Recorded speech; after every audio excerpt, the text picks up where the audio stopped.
baro dan beklam nalun hadiri bak majlis perkawinan anak Muzakir Manaf di Kuala Lumpur, Malaysia. Jadi tahniah lo ucapkan kepada kedua-dua mempelai, perempuan dan juga lelaki.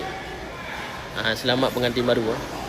Jadi dalam masa yang sama, ramai yang komen bahawa saji hoka adat Aceh, puaka hanali adat Aceh ataupun kajik kurung Melayu Mandum. Yang menan yang komen kan.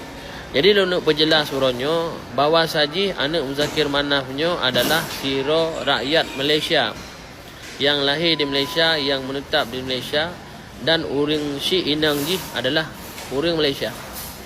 Hanya Muzakir Manaf sagai uring Aceh. Moho kan? Jadi berlangsungnya pesta ataupun perkawinan antara mempelai wanita dan lelaki yang dilaksanakan di Kuala Lumpur, Malaysia, kan di Aceh.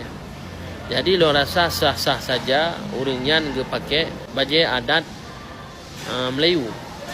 Pakon hana ge pakai baju adat Aceh.